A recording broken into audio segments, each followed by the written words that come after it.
महत्त्वाची बातमी पाहूयात। भायखळा माझगाव परिसरातील महायुतीच्या उमेदवारांनी एकत्र मिरवणूक काढत उमेदवारी अर्ज दाखल केला।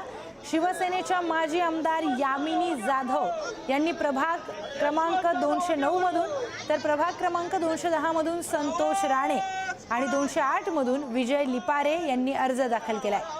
त्यांच्याशी संवाद साधला आमचे प्रतिनिधी सुस्मिता बदाने यांनी।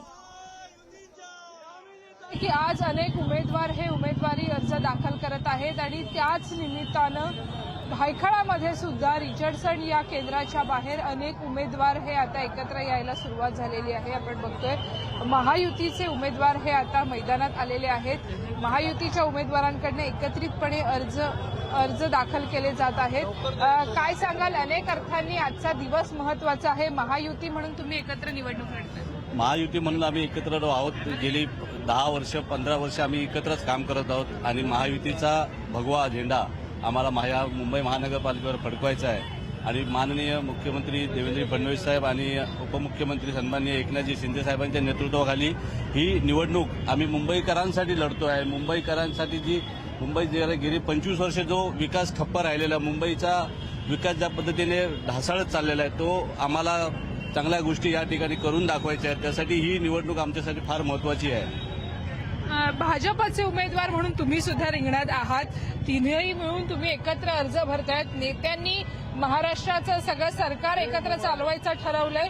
काय इच्छा आहेत, काय मोठं स्वप्न घेऊन लढणार आहात? मोठं स्वप्न म्हणजे हेच की आज महायुती बरोबर एकत्र लढताना आज आमचा भाजप यांच्या बरोबर जो आहे त्याची एकत्र लढताना आम्ही एकमताने लढाई जिंकण्याचा प्रयत्न करतो आहे आणि विकासाच्या मुद्द्यावरती आम्ही आमचं राजकारण करणार आहोत। त्याच्यामध्ये आम्ही आमचा जो भायखळाचा विभाग आहे, आमचा 210 विभाग आहे माझा, किंवा आमचा भायखळा विधानसभा आहे, त्याचा जो विकास एवढी वर्ष या नगरपालिकेने जो ठप्प ठेवलेला त्या विकासाला कुठेतरी चालना देण्यासाठी आम्ही पुन्हा एकत्र आलो आहोत आणि तो विकास आम्हाला मोठा करायचा आहे। यामिनी ताई आपल्यासोबत येत आहे। खरं तर यंदाच्या निवडणुकांमध्ये महिलांचं प्रतिनिधित्व हे वाढलेलं पाहायला मिळतंय।